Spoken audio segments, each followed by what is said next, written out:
A karate master landed a blow on a royal guard, convinced no one could challenge him. But then the guard moved, uttered one word, "Point!" and what followed left the master humiliated in front of his students. Here's what happened. Now, before we continue, let us know in the comments where you're watching from. Subscribe to the channel, because tomorrow at the same time we'll bring you another story of courage and discipline from the royal guards that you won't want to miss. The summer sun beat down on the cobblestones outside Buckingham Palace, casting sharp shadows behind the crowds of tourists who gathered. Phones raised high to capture the iconic royal guards in their ceremonial splendor. Among them stood Hiroshi Tanaka, his posture radiating the confidence of a man who had spent decades perfecting his body as a weapon. At 52, the five-time international karate champion commanded attention wherever he went, his presence unmistakable even in the busy tourist spot. "Observe carefully," Hiroshi instructed the 4 students who had accompanied him on this European training expedition. His English carried a slight Japanese accent, but his tone conveyed unmistakable authority. "What do you see when you look at this guard?" The royal guard stood perfectly still, his scarlet tunic immaculate in the midday light, bearskin cap adding to his imposing height. Not a muscle twitched despite the sweltering heat, and curious tourists vying for photographs. "I see discipline, sensei," offered Kai, the most senior student. Hiroshi's mouth curved into a dismissive smile. "You see pageantry, theatre." He adjusted the sleeves of his expensive black jacket, the small embroidered kanji marking him as a 10th degree black belt. This is what happens when military tradition loses its practical purpose and becomes performance. Several nearby tourists glanced over, the edge in Hiroshi's voice catching their attention. A mother guided her children a few steps away, sensing the subtle current of tension. "These guards," Hiroshi continued, his voice deliberately carrying, "trained to stand still. In real combat, stillness means death." He ran a hand over his silver-streaked hair, cut with military precision. "My entire life has been dedicated to effectiveness, to reality. There is no room for decorative soldiers in actual warfare." Kai exchanged uncomfortable glances with the other students as their master's voice grew louder. What had been planned as a cultural visit was rapidly transforming into something else entirely. Tourists began to form a loose semicircle, drawn by Hiroshi's commanding presence, and the growing sense that something unusual was unfolding. "Today," Hiroshi announced, eyes fixed on the motionless guard, "you will learn the difference between performative discipline and true martial power." His weathered hands, knuckles hardened from decades of breaking boards and concrete blocks, curled slightly at his sides. "Between those who pretend to be warriors and those of us who truly are." The guard remained perfectly still, eyes fixed forward, the embodiment of centuries of tradition. But as Hiroshi took his first step forward, something in the air changed, like the heavy stillness before a storm. Hiroshi approached the guard with the measured stride of a predator, each step deliberate as curious onlookers began to notice the confrontation brewing. His students followed several paces behind, their expressions a mixture of fascination and growing concern. "Tell me," Hiroshi projected his voice for the benefit of the gathering crowd, stopping just outside the guard's immediate space. "How long does it take to learn to stand perfectly still? A week? Perhaps 2? He circled slowly, examining the guard as one might inspect a statue. "I've spent 47 years mastering the true art of combat. My first dojo was a concrete floor in Okinawa where we trained until our feet bled." The guard remained motionless, his discipline absolute, eyes fixed forward as if Hiroshi were simply another tourist passing through his day. "Impressive costume," Hiroshi remarked, pointing to the guard's ceremonial rifle. "I wonder if you even know how to use it properly.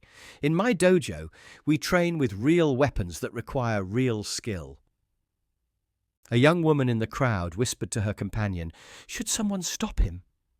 But no one stepped forward, the spectacle too compelling to interrupt.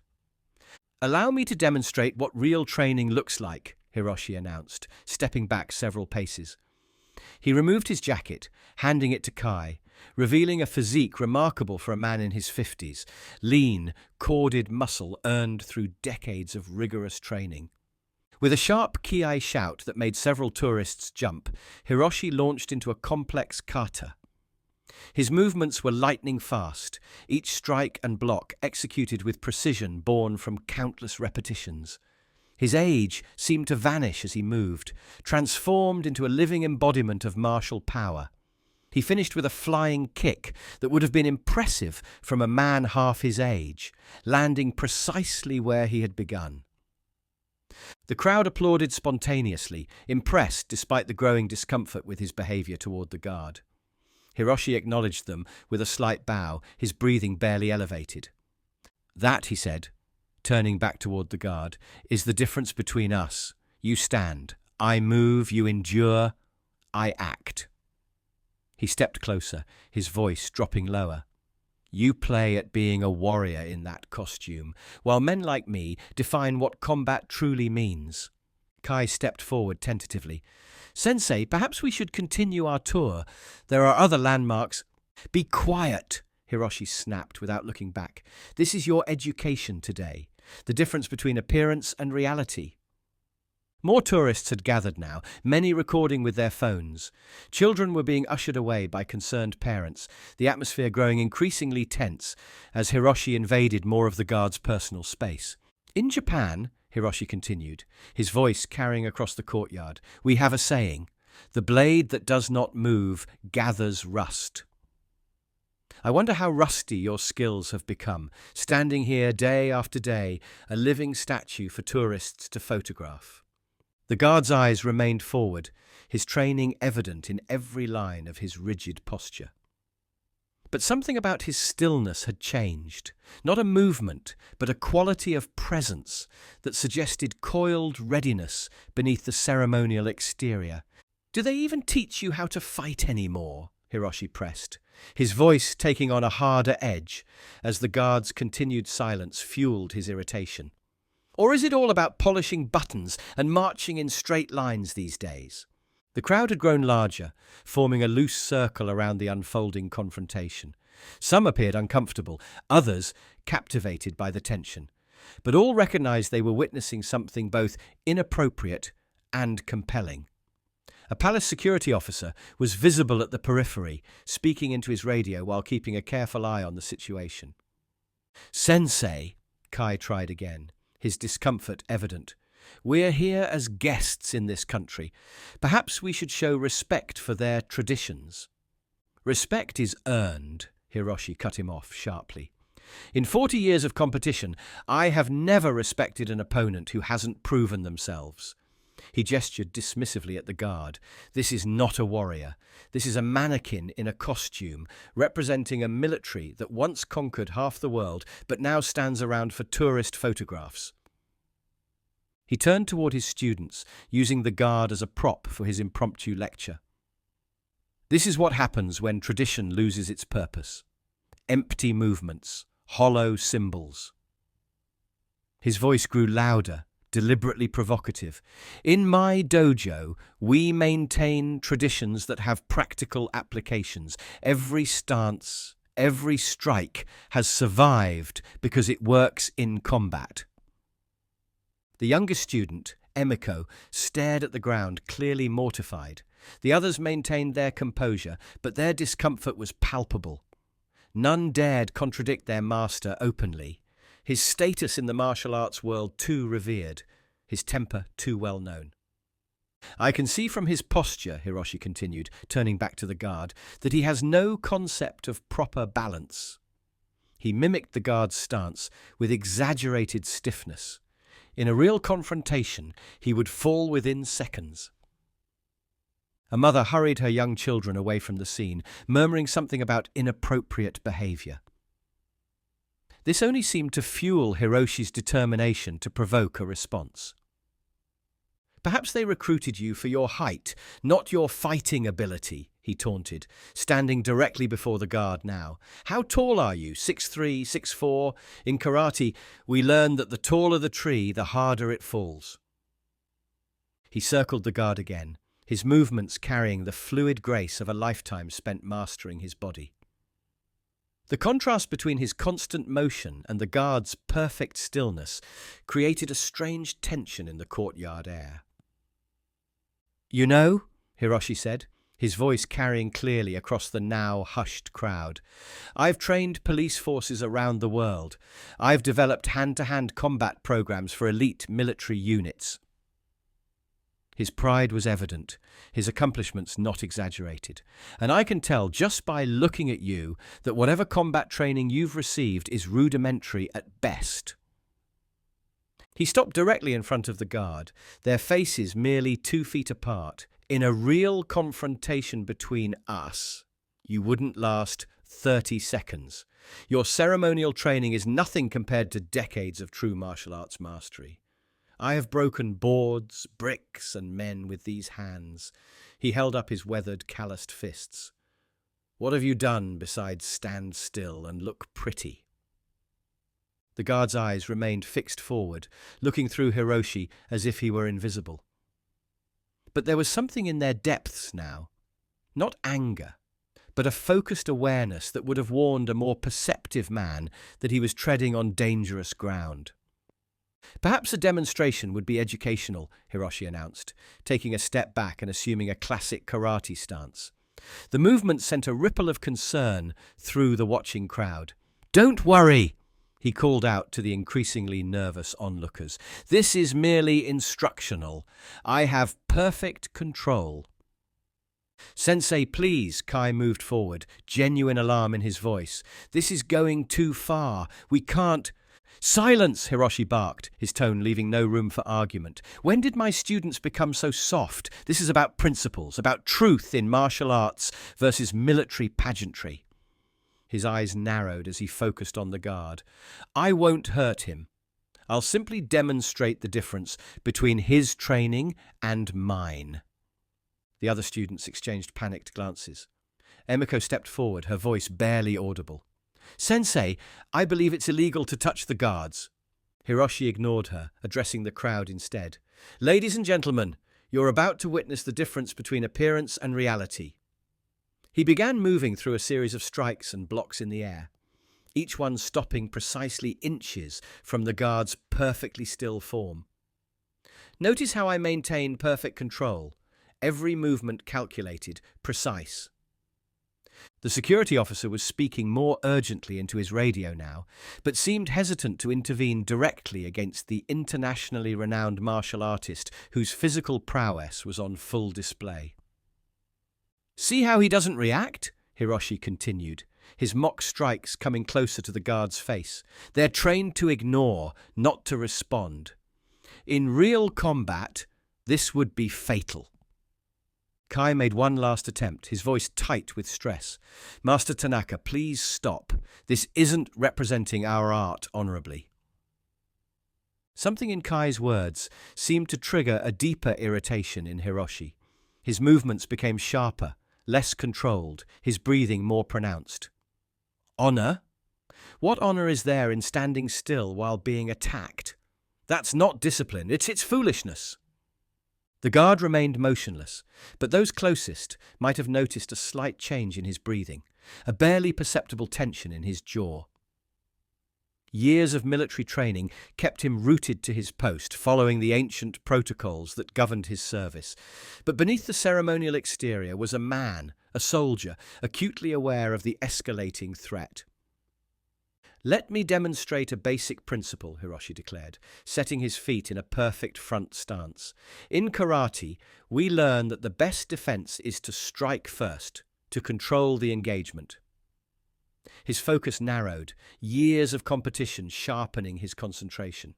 A simple reverse punch, properly executed, can generate over 800 pounds of force, enough to shatter ribs.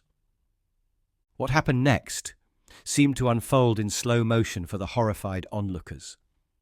Hiroshi's fist shot forward with the speed and precision that had made him a champion, not the controlled near miss of his earlier demonstrations, but an actual strike. The impact landed solidly against the guard's shoulder, the sound of knuckles meeting the thick ceremonial uniform audible in the suddenly silent courtyard. The crowd gasped collectively. Several people covered their mouths in shock. Emiko turned away, unable to watch what might happen next. Kai froze, his worst fears realized. For one suspended moment, nothing happened. The guard didn't move, didn't flinch, didn't give any indication he'd just been struck. Hiroshi stepped back, a triumphant smile spreading across his face. "You see?" he called out, turning partially toward the crowd. "No reaction, not even a defensive instinct. This is what happens when you train men to be statues instead of warriors." Emboldened by the lack of immediate consequences, Hiroshi reset his stance, preparing for a second, more dramatic demonstration. "Now I'll show you a more advanced technique. In competition, this would score a decisive..." The shift was so sudden, so precise, that many in the crowd would later debate exactly what they'd seen. One moment the guard was standing in perfect ceremonial stillness. The next, he had pivoted with mechanical precision toward Hiroshi, his eyes no longer focused on the middle distance, but locked directly onto the karate master with laser intensity. "Sir," the guard's voice cut through the courtyard like a blade, carrying the unmistakable authority of active military command. "You have just assaulted a member of Her Majesty's Armed Forces. This is your first and final warning." Hiroshi's momentary surprise quickly transformed into smug satisfaction. "So you can speak after all? Good. Now perhaps we can have a real demonstration of..." He never finished his sentence. As he moved to set up his second strike, his confidence absolute, the trap had already been sprung. The guard's movement defied everything Hiroshi thought he knew about the royal guards. There was nothing ceremonial in the way he stepped offline from Hiroshi's advancing form. The motion was pure combat efficiency, a perfect blend of military precision and martial fluidity. Before Hiroshi could process what was happening, his attacking arm was caught in a textbook wrist lock, his balance compromised with surgical precision. What followed was a masterclass in controlled defensive technique. The guard executed a perfect circular takedown, utilizing Hiroshi's own forward momentum against him. The karate master's feet left the ground in a sweeping arc, his body rotating through the air in a trajectory that would be familiar to any judo practitioner, before landing flat on his back with an impact that drove the air from his lungs. "Point!" the guard called out sharply, using the traditional competition call-out of karate tournaments with perfect pronunciation. The crowd erupted in shocked gasps and scattered applause. Hiroshi lay stunned on the cobblestones, his mind struggling to process what had just occurred. The speed, the technique, the flawless execution. It had all happened so quickly that even his trained eye had barely registered the movements. "Perhaps," the guard said, maintaining the secure control position with minimal effort, "you might benefit from understanding who you've been attempting to provoke, Mr. Tanaka." Hiroshi's eyes widened at the use of his name. The guard continued, his voice carrying the calm authority of someone completely in control of the situation. "Before joining the Queen's Guard, I served 6 years with the Royal Marines Commando, including 2 tours in Afghanistan. I hold black belts in both judo and karate-do, having trained under Sensei Kimura in Okinawa, who, if I recall correctly, defeated you at the Asian Championships in 2008. A murmur ran through the gathering crowd. Hiroshi's face flushed red, either from the physical exertion or the humiliation of having this particular defeat mentioned publicly. The guard maintained his hold with textbook precision, applying just enough pressure to control without causing unnecessary pain. "The Queen's Guard are not ceremonial soldiers, Mr. Tanaka. We are active duty military personnel who rotate between ceremonial duties and operational deployments. Every man standing post outside these grounds has combat experience and extensive close-quarters battle training. Hiroshi attempted to employ a standard grappling counter technique, only to find his movement instantly neutralized by a subtle shift in the guard's position. A movement so efficient and effortless that several of Hiroshi's own students exchanged impressed glances. "I recognized you immediately when you approached," the guard continued, his bearing professional rather than boastful. "Your contributions to competitive karate are well respected, which makes your behavior today all the more disappointing." Police officers were approaching rapidly now, responding to the security alert. The guard maintained his position until they arrived, then executed a textbook control handover that any law enforcement trainer would have recognized as perfect procedure. As Hiroshi was helped to his feet by the officers, his face reflected a complex mixture of humiliation, confusion, and dawning respect. The guard adjusted his uniform with crisp efficiency, then addressed the karate master directly. "You spoke of appearance versus reality, Mr. Tanaka. The appearance is that we stand motionless as tourist attractions. The reality is that we are elite soldiers who maintain ceremonial tradition while remaining combat-ready at all times." The statement carried additional weight, coming from a man who had just demonstrated his capabilities so convincingly. Several tourists had captured the entire exchange on their phones. "Your primary error," the guard continued as the police secured Hiroshi, "was mistaking discipline for weakness and tradition for irrelevance. Both serious miscalculations in combat, as I believe your current position demonstrates." Hiroshi's students stood frozen, unsure whether to approach or maintain their distance.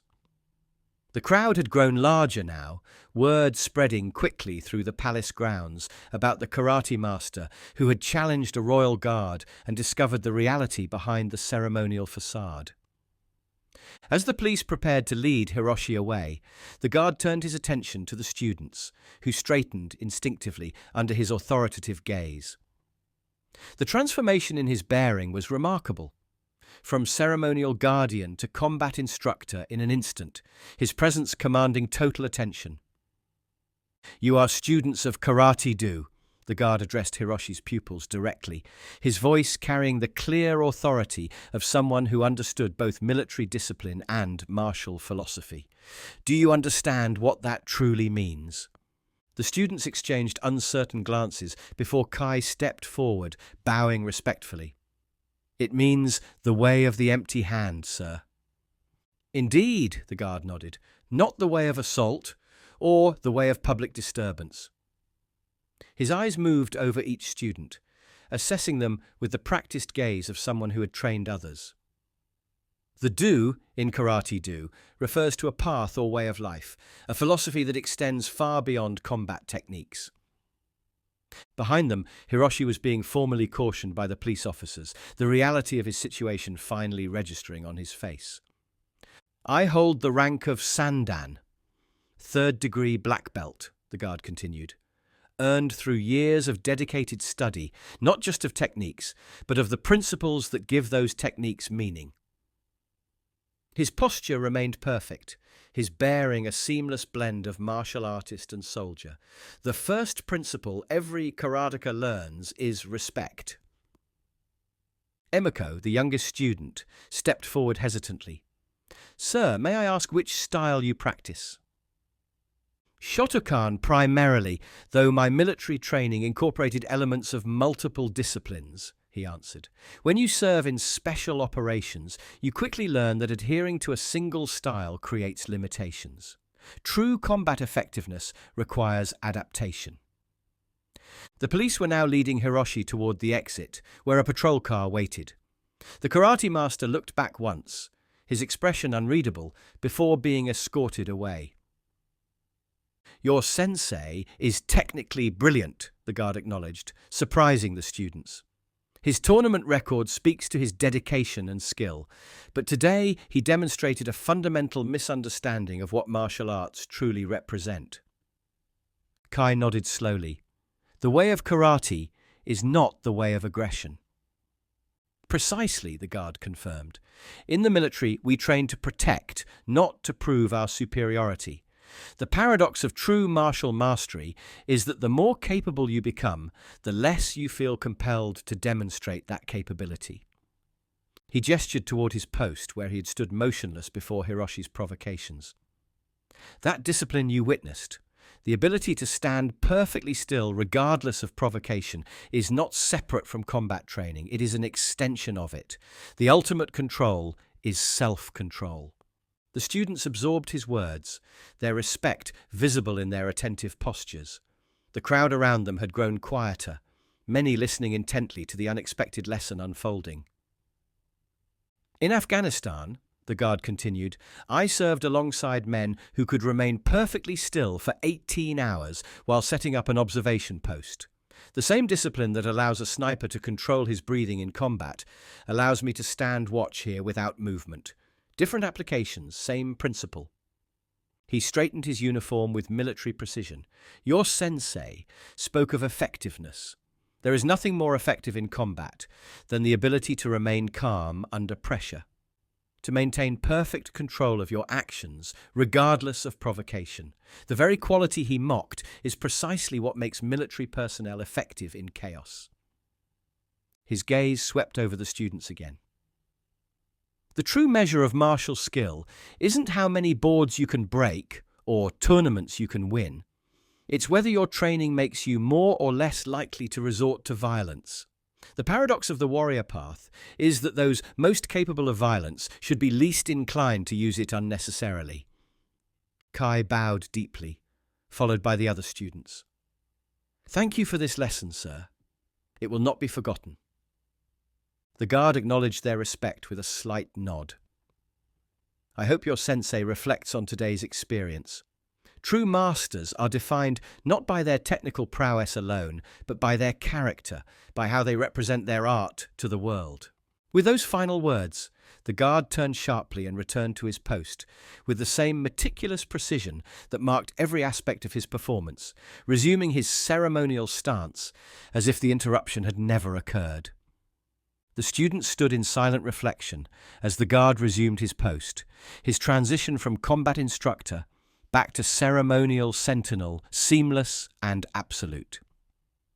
Around them the crowd began to disperse, many lingering to take photos of the guard with newfound appreciation for what his stillness truly represented. Kai, now the senior student present by default, gathered the group with a quiet gesture. We must bow properly, he instructed, his voice carrying the weight of responsibility. Without their sensei, it fell to him to ensure they represented their dojo with appropriate respect. As one, the 4 students turned toward the guard and executed a formal bow, maintaining the perfect angle and duration that Hiroshi had drilled into them for years. Though the guard's eyes remained fixed forward in ceremonial attention, a nearly imperceptible nod acknowledged their gesture. What will happen to Sensei? Emiko asked quietly as they straightened. He assaulted a member of the armed forces, Kai replied.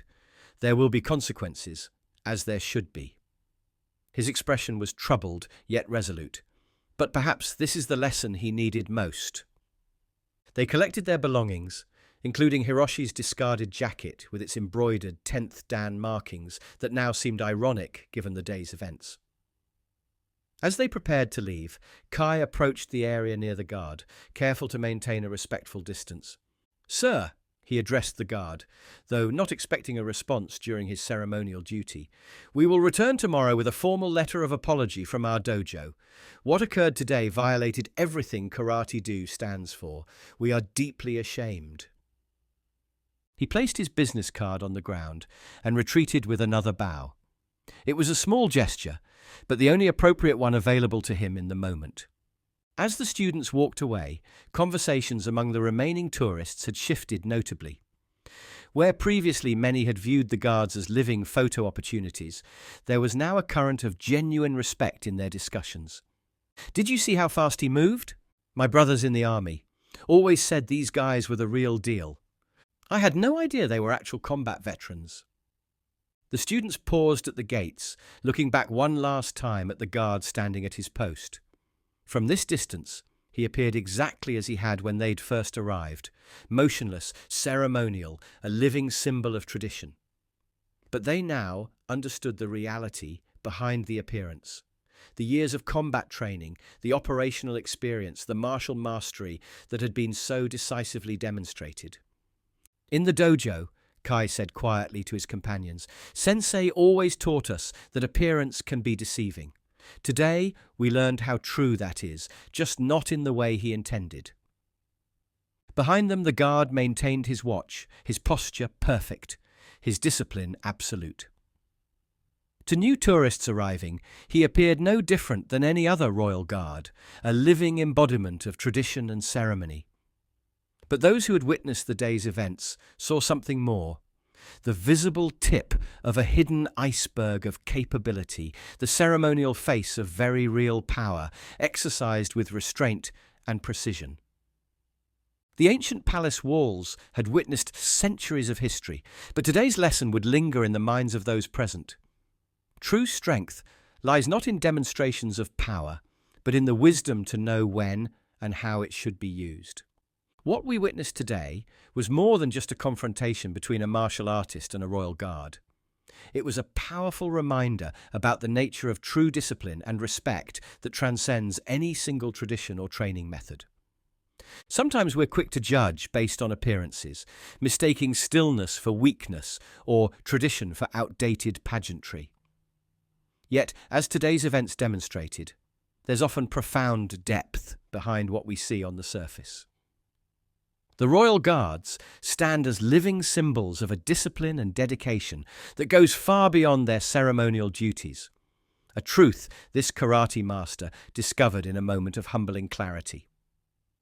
Have you ever misjudged someone based on their appearance or role, only to discover hidden depths of skill or character? What did that experience teach you about making assumptions? If this story resonated with you, please hit that like button and subscribe to our channel for more powerful stories about respect, tradition, and the unexpected lessons life offers us. Don't forget to tap the notification bell so you never miss our new uploads. Check out our other videos about Royal Guard encounters appearing on your screen right now. Each one carries a unique lesson about dignity, respect, and the consequences of crossing boundaries. We'll see you again tomorrow, at the same time, with another new story.